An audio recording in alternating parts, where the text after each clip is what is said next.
ओम नमः श्री ज्योतिराजाय विवेकानंदसूरये सच्चिदसुखस्वरूपाय स्वामिने तापहारिणे। আমরা তুচ্ছ জীবন তুচ্ছ মরণ স্বামীজির এই বক্তব্যের উপরে দুদিন আলোচনা করছিলাম। আজকে আলোচনাটি খুব গুরুত্বপূর্ণ, মন দিয়ে শুনবেন। আজ পর্যন্ত যেটুকু আলোচনা করা হয়েছে দুদিনে, মূল বক্তব্য স্বামী যেটি বলতে যাচ্ছেন যে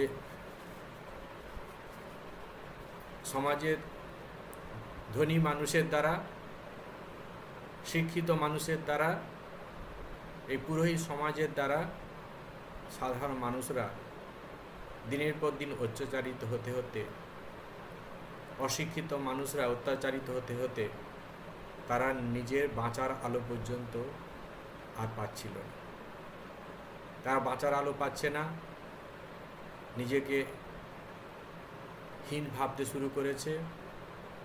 তারা ভেবেছে যে উপরতলার মানুষের দ্বারা পদদলিত, শোষিত হওয়ার জন্য তাদের জীবন। এটি শুধু পুরুষ সমাজের জন্য নয়, নারীরাও অপরদিকে ভাবতে শুরু করেছে যে নারী জীবন মানে পুরুষের ভোগ্য বস্তু, সন্তান উৎপাদন করার যন্ত্র আমরা। এই যে হীন ভাবনা, সেখান থেকে স্বামীজি সবাইকে উঠিয়ে নিয়ে যাওয়ার চেষ্টা করছেন। স্বামীজি যুব সমাজকে আহ্বান করেছেন তাদের সুশিক্ষায় শিক্ষিত করে তাদের জীবনটিকে আবার যাতে যারা সুন্দরভাবে বাঁচতে পারে সেই দিকটি তৈরি করে দেওয়ার জন্য।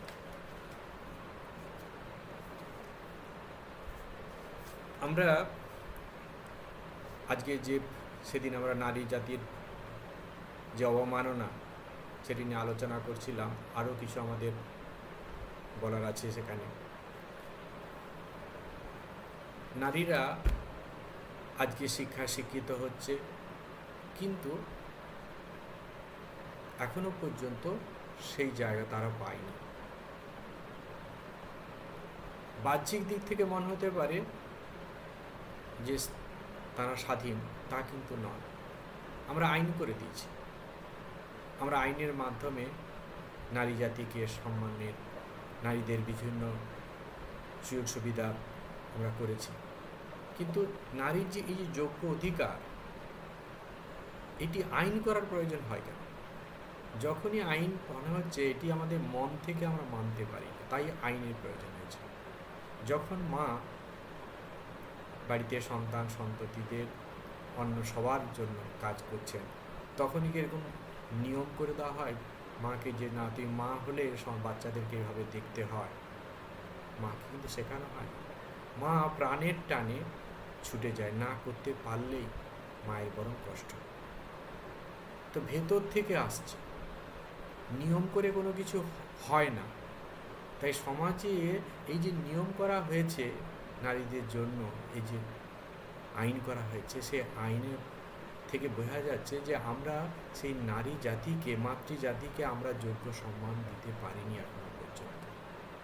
তাই আমরা ভেতর থেকে যেন ঠিক ওই সম্মান দিতে পারি, সেদিকে আমাদের সচেষ্ট হতে হবে। আইনের কারণে সম্মান দিচ্ছি সেটাও না, ভেতর থেকে যেন আমাদের মধ্যে ওই ভাবনা আসে, তাদেরকে সম্মান। তাদের তো একটা রূপ নয়, আমরা যে রূপ দিয়ে নারীকে দেখতে শিখেছি সেটা তো রূপ নয়, তার অনেক রূপ আছে।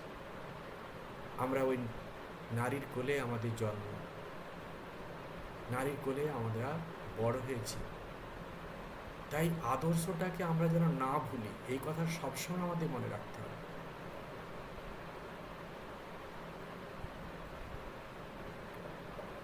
স্বামীজি যে এই যে নারী সমাজের কথা বলছেন, সেখানে আমরা মাকে দেখেছি। যখন উদ্বোধনে একজন মাতাল তার স্ত্রীর সঙ্গে দুর্ব্যবহার করছে, মারপিট করছে, সবাই চুপচাপ আছে। মা কিন্তু ঠিক থাকতে পারলেন না। তিনি বললেন, মিনসে তো বউটাকে কি মেরে ফেলবি? তার যে এই যে রুক্ষভাবে তিনি বলছেন, সেটিতে ভয়ে তিনি মার বন্ধ করে দিয়েছেন। আবার আমরা দেখতে পেয়েছি, যখন ব্রিটিশদের লোকরা দুটি মেয়েকে ধরে নিয়ে গেছে, মা খবর পেয়ে বলছেন, ওখানে কি কোনো পুরুষ ছিল না যে দুটো চড় মেরে পুলিশকে ওখান থেকে নিয়ে ছাড়িয়ে নিয়ে আসতে পারে? তো নারীদের উপর যে এই যে অত্যাচার, মাও সহ্য করতে পারতেন না। আমাদের নারী জাতিকে তাই যোগ্য সম্মান দিতে হয়। আমরা যখন বেদ বেদান্তে দেখতে পাই, সেখানে কি কি দেখতে পাই? অপালা, গার্গী, মৈত্রী, তারা কিন্তু সসম্মানে সমাজে ছিলেন।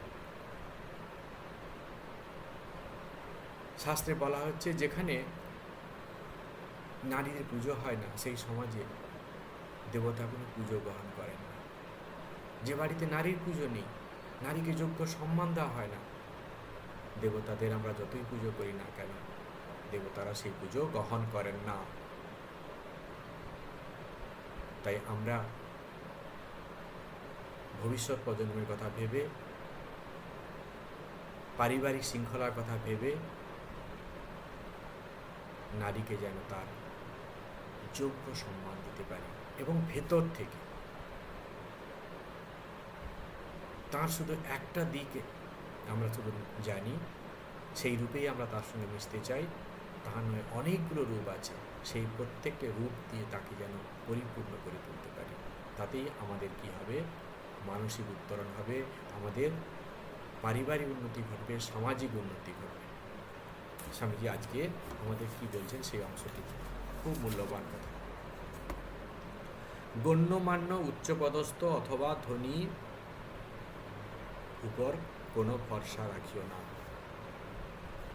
স্বামীজি বলছেন, চাচ্ছেন কিছু যুব সমাজকে, তাদেরকে বলছেন যে এই রকম উচ্চ আদর্শে যখন কাজ করবে, যারা এতদিন যারা সমাজকে পিছিয়ে এসেছে, সমাজকে ভোগ করেছে, নির্যাতন করেছে সাধারণ মানুষকে, যখন তোমরা উচ্চ আদর্শ নিয়ে কাজ করবে, তারা বিভিন্ন রকম মন্তব্য করবে। তাদের কথায় কান দেওয়া বুদ্ধিমানের কাজ নয়।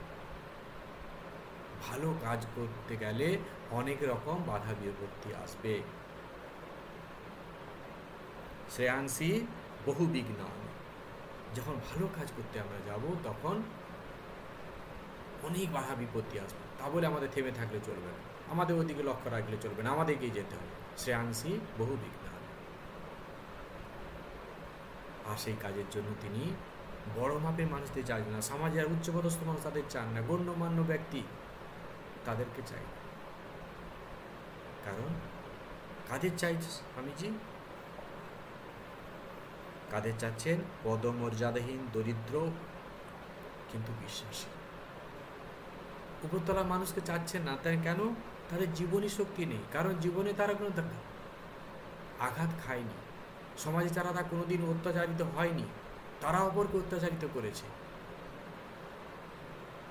তাই মানুষ যখন অত্যাচারিত হয়, তাদের যে কী রকম অবস্থা হয়, মানসিক অবস্থা, সেটা তারা কোনোদিন অনুভব করতে পারেনি। কিন্তু এই সাধারণ মানুষ যারা অত্যাচারিত হয়েছে, যাদের কোনো সমাজে মর্যাদা নেই, দিনহীন, যারা আস্তে আস্তে উঠছে, এই রকম মানুষ, তারা একসময় অত্যাচারিত হয়েছে, সেখান থেকে আজকে তারা বেরিয়ে এসেছে। এরকম মানুষগুলো অপর মানুষের, সাধারণ মানুষের দুঃখ দুর্দশা তারা বোঝে, তাদের কষ্টের কথা তারা বুঝতে পারে। সেই কারণে এরাই ঠিক তাদেরকে হেল্প করতে পারবে। সেই কারণে কথাই বলে, চিরসুখী জন ভ্রমে কি কখন ব্যথিত বেদনা বুঝিতে পারে, কি যাতনা বিষে বুঝিবে সে কিসে, কভু আসি বিষে দংশে নিয়ে যায়।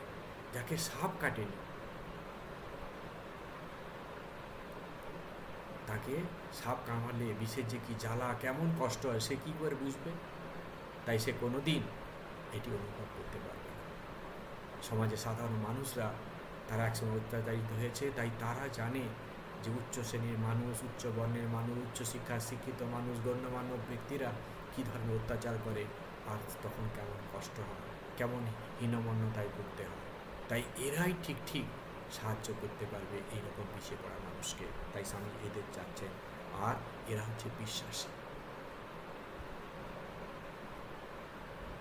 স্বামীজি তাই চাচ্ছেন পদমর্যাদাহীন, দরিদ্র এবং বিশ্বাসী তারাই কাজ করতে পারবে। ভগবানের উপর বিশ্বাস রাখো। স্বামীজি বলছেন যে ভগবানের উপর বিশ্বাস রাখো, কোনো চালাকির প্রয়োজন নেই, চালাকি দ্বারা কিছু হয় না। দুঃখীদের ব্যথা অনুভব করো আর ভগবানের নিকট সাহায্য প্রার্থনা করো, সাহায্য আসিবেই আসিবে। ভগবানের জন্য আমরা মহৎ কাজ, তাদের যে ভগবানের সাহায্য আমাদের আসবে, কারণ আমরা মহান কাজ করছি। কারণ এই জগৎ সংসার ঈশ্বরের, আর যাদের আমরা সেবা করছি তারাও ঈশ্বরের সন্তান। ভগবান দরিদ্রের পাশে থাকে, দরিদ্রের সবসময় পাশে থাকে। তাই তিনি এই দরিদ্র মানুষের যে সেবা করে, তিনি তাদের তুষ্ট হন, তাদেরকে সাহায্যের হাত তিনি বাড়িয়ে দেবেন। আমি 12 বছর হৃদয় এই ভাল লইয়া ও মাথায় চিন্তা লইয়া বেড়াইয়াছি। আমি তথাকথিত অনেক ধনী ও বড় লোকেদের দ্বারে ঘুরিয়াছি, তাহারা আমাকে কেবল জুয়াচোর ভাবিয়াছে। হৃদয়ের রক্তমোক্ষণ করিতে আমি অর্ধেক পৃথিবী অতিক্রম করিয়া এই বিদেশে সাহায্য প্রার্থী উপস্থিত হইয়াছি। আর আমার স্বদেশের লোকেরাই যখন আমাকে জুয়াচোর ভাবে, তখন আমেরিকায় এক অপরিচিত বিদেশি ভিক্ষুককে অর্থ ভিক্ষা করিতে দেখিলে কত কি না ভাবিবে। স্বামীজি বলছেন যে আমি দীর্ঘ 12 বছর কি করে এইরকম পিছিয়ে পড়া মানুষকে উঠানো যায়, সেই চিন্তা নিয়ে আমি ঠিকমতো দিন কাটাতে পারতাম না, ঘুমাতে পারতাম না, সব সময় একটা মানসিক অশান্তির মধ্যে কাটিয়েছি, কিভাবে এদেরকে আমি উঠাবো। ধনীদের কাছে আমি গেছি, তারা আমাকে জুয়াচোর বলেছে। আজকে আমি যখন চারিদিকে ঘুরে হৃদয়ের রক্তকে আমি যেন বের করে দিয়েছি, এই অবস্থায় যখন এই দুধ পাশ্চাত্যে এসেছি, তখন এই বিদেশে তখন কি করছে, স্বদেশ থেকে যখন আমি বিদেশিকে যখন ভিক্ষাবৃত্তি যদি আমি করি, আমাদের স্বদেশীর লোকরাই যখন আমাকে জুয়াচোর বলে, এরা যে আর কি মন্তব্য করবে খারাপ, সে আর কি বলার আছে। কারণ যে দেশের জন্য, আমার দেশের জন্য, আমি সাধারণ মানুষের এই অবস্থার জন্য আমি যে কাজ করছি, তারাও বোধ করতে পারল না, আর এরা ভারতের জন্য কি বুঝবে। এরপর স্বামীজি বলছেন কি, কিন্তু আমি কিন্তু কোনোতে ভয় পাই না। ভগবান অনন্ত শক্তিমান, আমি জানি তিনি আমাকে সাহায্য করবেন। আমি এদেশে অনাহারে বা শীতে মরতে পারি, কিন্তু হে যুবকগণ, আমি তোমাদের নিকট এই গরিব, অজ্ঞ, অত্যাচারে পীড়িতদের জন্য এই সহানুভূতি, এই প্রাণপণ চেষ্টা দায়স্বরূপ অর্পণ করতেছি। স্বামীজি সবাই যুবকদের ইন্সপায়ার করছে। দেখো, এখানে ঠিকমতো খাওয়া দাওয়া করতে পারছি না, অসহ্য শীত, হয়তো আমার শরীর চলে যায়, আমি মরে যাই, কোনো অসুবিধা নেই, কিন্তু তোমাদের হাতে এইগুলো দায়িত্ব দিয়ে যাচ্ছি। এই পিছিয়ে পড়া মানুষকে, এই দরিদ্র মানুষকে তোমাদেরকে উঠাতে হবে। তাদের দায়িত্ব তোমাদের স্কন্ধে আমি অর্পণ করছি, তোমাদের এইগুলো দায়িত্ব গ্রহণ করতে হবে। তিনি শুধু এটি বলে স্থির হচ্ছেন না, তিনি গাইডলাইন দিচ্ছেন যে কিভাবে আমরা ঠিক সেবা করার অধিকারী হতে পারি, সেটি তিনি বলছেন।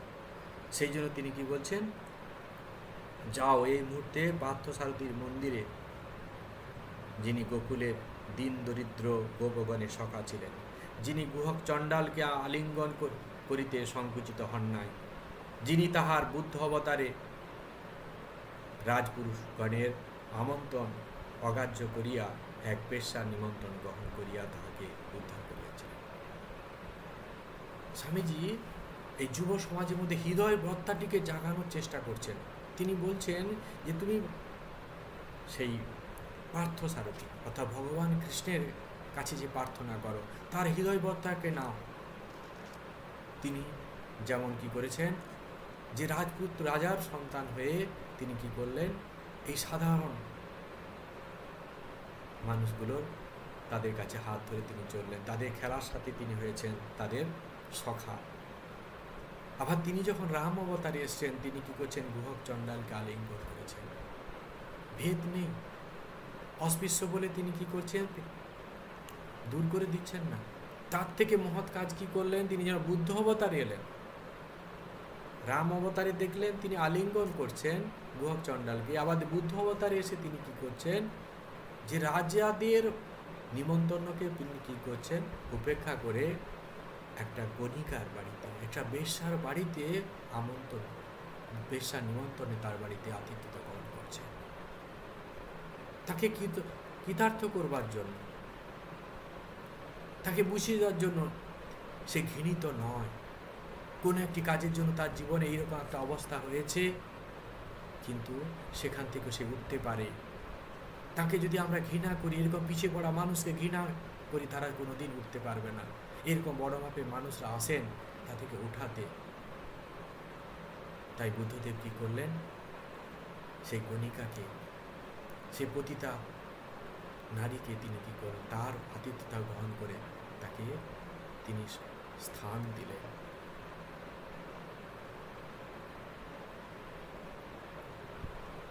এই যে মহান আদর্শ, অবতার পুরুষদের যে মহান আদর্শ, বড় মাপের মানুষদের যে মহান আদর্শ, এই আদর্শগুলিকে স্বামীজি কি বলছেন, এগুলো জীবনে গ্রহণ করো। তাদের এই ভাবনাগুলোকে অনুপ্রাণিত হয়ে সেইভাবে যাতে তোমরাও এই স্বদেশের জন্য, পিছিয়ে পড়া মানুষের জন্য, অজ্ঞানে অন্ধকারে যা ডুবে আছে সেই মানুষের জন্য তোমরা কিছু করতে পারো, তার জন্য প্রভুর কাছে প্রার্থনা করো যে প্রভু তুমি আমাকে শক্তি দাও, আমার মধ্যে বিবেক দাও, এমন হৃদয়বত্তা দাও যার দ্বারা আমি এই রকম মহান কাজ করতে পারি, যেমন কাজ তুমি বারবার যুগে যুগে এসে করে গেছো।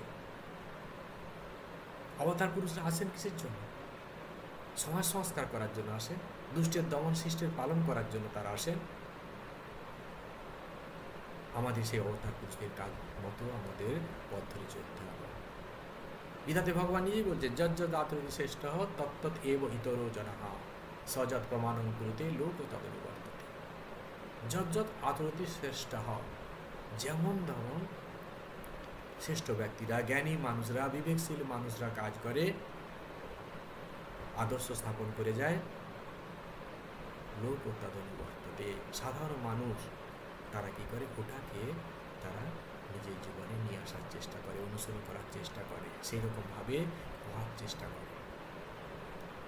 আজকে এই যে আদর্শ যুগ, প্রত্যেক যুগে এসে অবতার পুরুষরা, মহান মানবরা এসে সমাজ সংস্কার করে যান, সেই আদর্শগুলিকে আমরা যদি আমাদের জীবনে নিয়ে আসি, এই পিছিয়ে পড়া মানুষের সামনে এসে নিজে দাঁড়াই, আমরা অজ্ঞানে অন্ধকারে যে ডুবে যাচ্ছে যে মানুষগুলো, তাদের পাশে এসে দাঁড়াই, তাহলে আমরা নিজেরাও যেমন ধন্য হতে পারবো, তেমনি এই পিছিয়ে পড়া মানুষগুলো তারাও বাঁচার আলো খুঁজে পাবে। আর ভগবান দূর থেকে আমাদের আশীর্বাদ করবেন, কারণ তিনি এই উদ্দেশ্যে যুগ যুগ ধরে আসেন, এই পিছিয়ে পড়া মানুষগুলোকে আবার ঠিক ঠিক তাদের জায়গা দেওয়ার জন্য, অজ্ঞানে ডুবে গেছে মানুষগুলো তাদেরকে ঠিক ঠিক আবার পথ দেখানোর জন্য, দুষ্টের দমন সৃষ্টি পালনের জন্য তিনি আসেন। তার উদ্দেশ্যে, তার যে কাজ, সেই কাজে আমরা যে সহায়ক হই, তাদের সহায়তা, তার আশীর্বাদ আমরা পাবোই পাবো। সেই কারণে ভগবান স্বামীজি কী করছেন, তার যে অনুগামী যারা, সেই যুব সমাজকে বলছেন যে যাও ভগবানের কাছে প্রার্থনা করো, আর নিজের জীবনটাকে তোমরা বলি দাও। জীবন বলি তার জন্য, যার জন্য তিনি যুগে যুগে অবতীর্ণ হয়ে থাকেন, যাদের জন্য তিনি সর্বাপেক্ষা, তাদেরকে তিনি সর্বাপেক্ষা যাদের তিনি ভালোবাসেন, সেই দীন দরিদ্র পতিত উত্তরীদের জন্য। এই জীবনটা অনেকবার জগতে আসবে, অনেকবার অনেক কিছু করেছো, অনেকবার আবার আসবে, কিন্তু এই মহান উদ্দেশ্যে একটা জীবন বলি দাও। পিছিয়ে পড়া মানুষের কল্যাণে জীবনটা বলি দাও, সমাজের স্বার্থে তোমার জীবনটাকে বলি দাও। তোমার সারা জীবন এই 30 কোটি ভারতবাসীর উদ্ধারের জন্য ব্রত গ্রহণ করো, যারা দিনে দিনে ডুবিতেছে। এই ভারতের এই মানুষগুলো দিনের পর দিন অত্যাচারিত হচ্ছে, তাদের যে হীন দশা, তাতে দেখে তোমরা কি করে স্বার্থকেন্দ্রিক জীবন কাটাবে? এটা তো তোমাদের শোভা পায় না।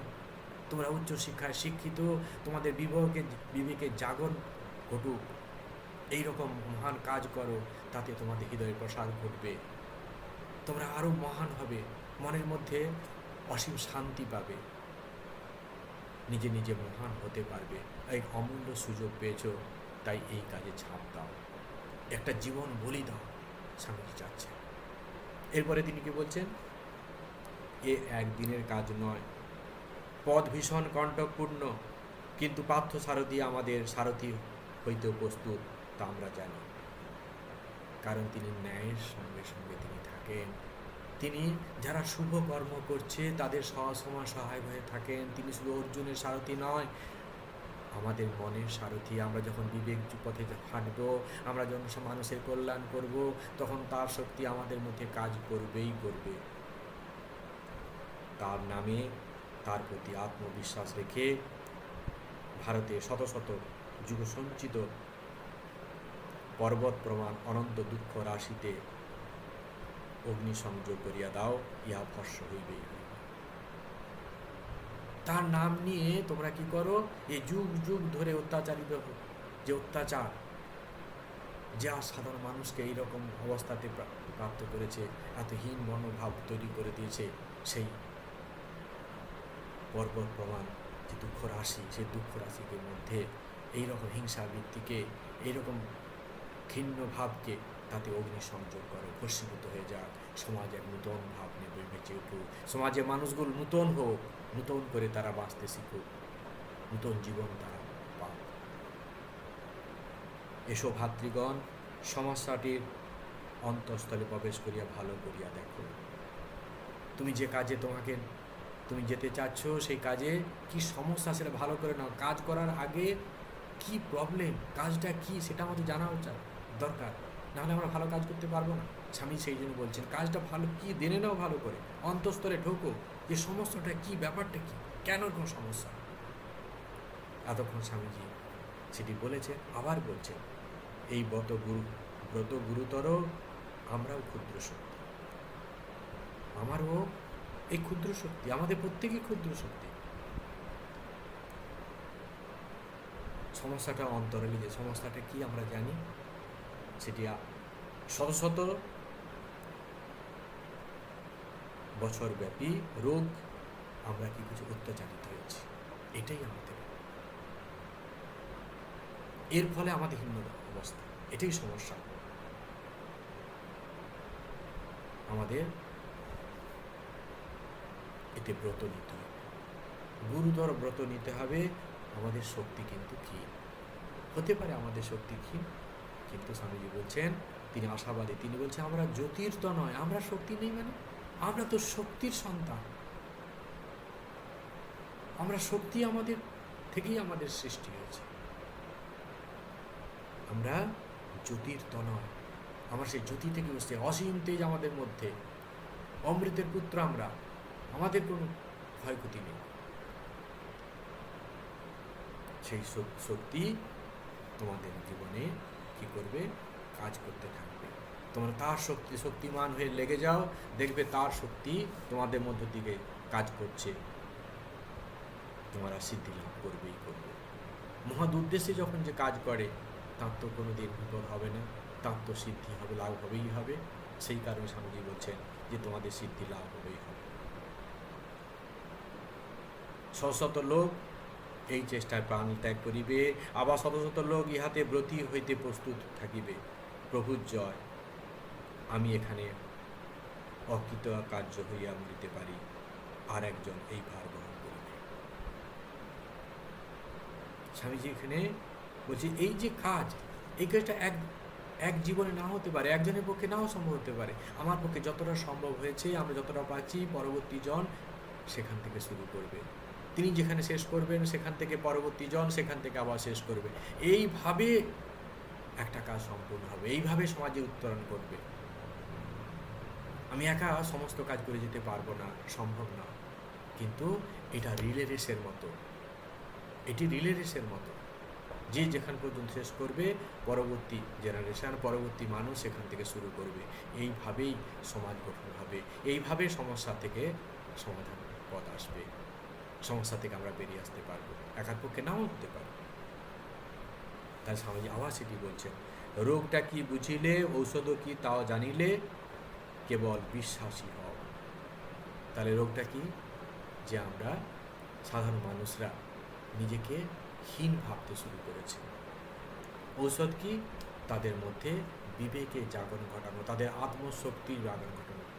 যে অনন্ত শক্তি তার মধ্যে আছে, যে সে সমস্ত কিছু করতে পারে, সেখান থেকে তাদেরকে বের করে দিতে হবে।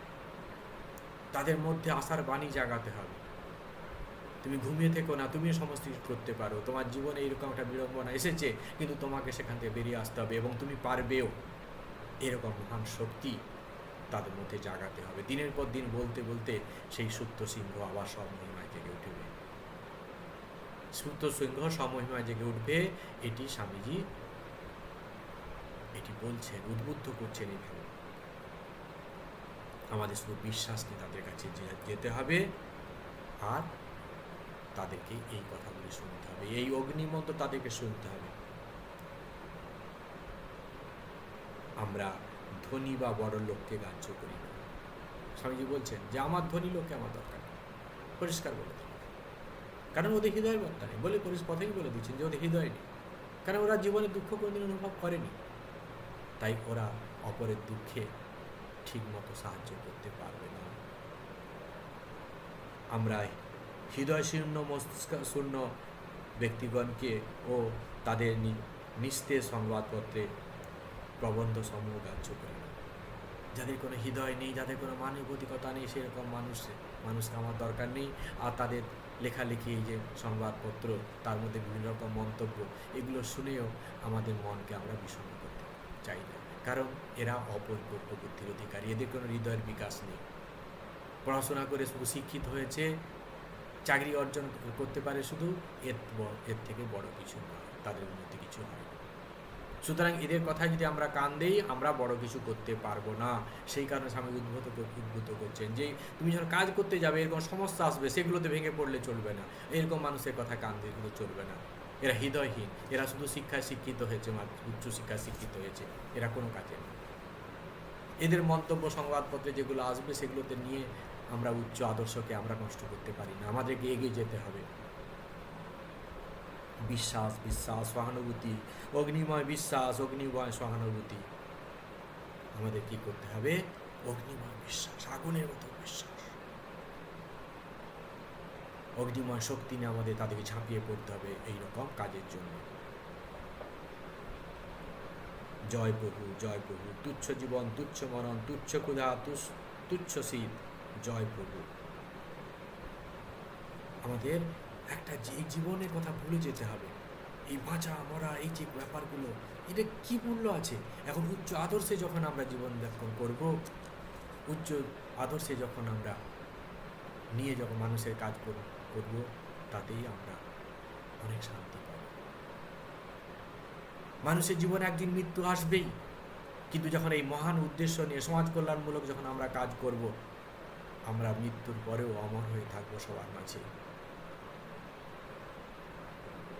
আমরা সবার মাঝে বেঁচে থাকবো, আমাদের মৃত্যু হয় না। যারা স্বার্থপর, আত্মকেন্দ্রিক, তাদের মৃত্যু ঘটে।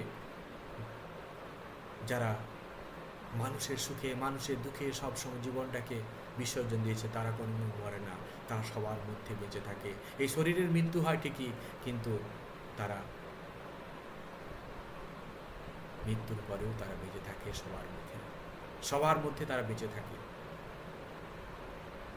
সেই কারণে স্বামীজি কি বলছেন যে তুচ্ছ জীবন, তুচ্ছ মরণ, এইরকম ছোট্ট ছোট জিনিসের জন্য আমাদের ভাবলে চলবে না।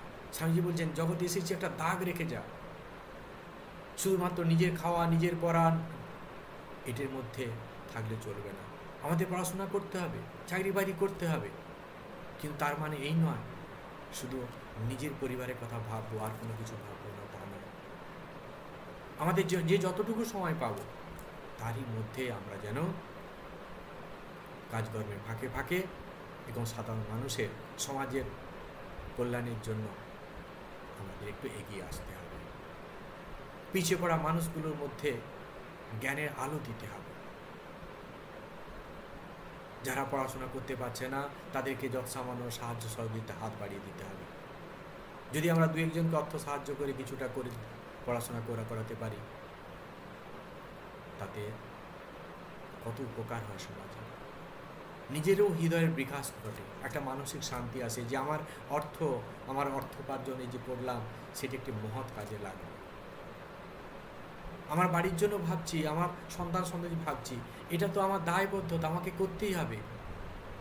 কিন্তু এইরকম মানুষে যারা সত্যি সত্যি টাকা বা অর্থের অভাবে পড়াশোনা করতে পারছে না, তাদের যদি একটু পাশে দাঁড়ানো যায়, তাদেরকে যদি সাহায্যের হাত বাড়ানো যায়, সেটি অনেক মহৎ কাজ। তাতে হৃদয়ের বিকাশ হয়, মনটি অনেক প্রসার ঘটে, মনের অনেক প্রসার ঘটে।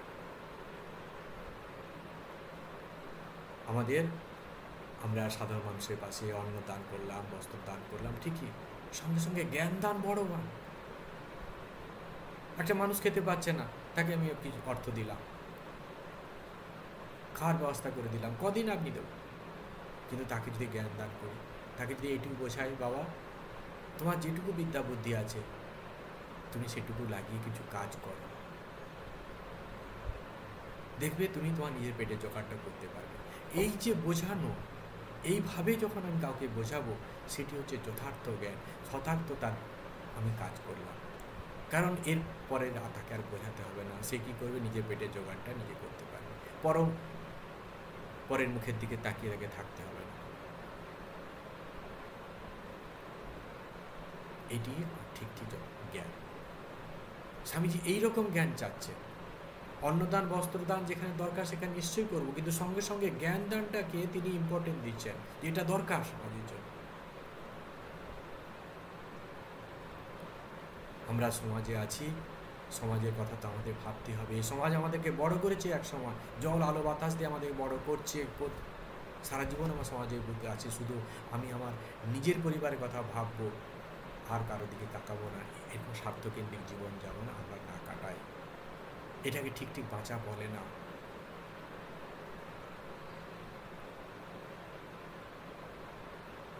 যারা শিক্ষা পাচ্ছে না তাদেরকে শিক্ষা দিতে হবে, যারা এখনো পর্যন্ত অজ্ঞানের অন্ধকারে ডুবে আছে তাদেরকে বোঝাতে হবে যে তুমি কোনো কারণে তুমি পারছো না, ঠিক যোগ্য শিক্ষা পাওনি, কিন্তু তোমাকে কি করতে হবে, তোমার ছেলেপুলেকে, তোমার ভবিষ্যৎ প্রজন্মকে উচ্চশিক্ষা দিতে হবে। তারা চেষ্টা করবে তার ভবিষ্যৎ প্রজন্মকে আরও উচ্চশিক্ষা দিতে। এই করে করে কী হবে, এই সাধারণ পিছিয়ে পড়া মানুষগুলো তারাও একসময় কী হবে, উচ্চশিক্ষায় শিক্ষিত হবে। এর ফলে সমাজের মানদণ্ড চেঞ্জ হয়ে যাবে, উচ্চশিক্ষায় শিক্ষিত হয়ে সমাজটা আর একটা নতুন রূপ ধারণ করবে। আর যারা পিছিয়ে পড়া মানুষ, যারা অশিক্ষিত মানুষ, তারা যদি ভাবে যে আমি এইভাবে পড়বো, আমার সন্তান সন্ততি এইভাবে করবে, পরবর্তীকাল সবাই তারা এইভাবেই তারা কাজকর্ম করে জীবন কাটাবে, তাহলে সমাজে উত্তরণ ঘটবে না, আর ওই পরিবারের কোনো উত্তরণ ঘটবে না। তাদেরকে এই জ্ঞান দিতে হবে যে তুমি করতে পারবে ঠিকই, কিন্তু সঙ্গে সঙ্গে তোমার সন্তান সন্ততিকে উচ্চশিক্ষা দাও, সে বড় হোক, ভালো কোনো কাজ করুক, আর সঙ্গে সঙ্গে এই মানবিক বোধটা যেন জাগে, সেই শিক্ষা শিক্ষিত করতে হবে আমাদেরকে। স্বামীজি বলছেন এটি যে হৃদয় শূন্য মস্তিষ্ক শূন্য ব্যক্তি আমার চাই না। Swamiji head and heart combination এটি বলছেন,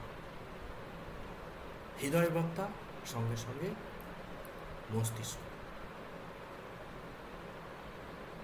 মস্তিষ্ক যদি শুধু থাকে স্বামীজি পছন্দ করছেন, হৃদয়বত্তা থাকলে স্বামীজি তাকে অ্যাকসেপ্ট করছেন, কিন্তু যা শুধু মস্তিষ্ক আছে হৃদয় তাকে চায় না।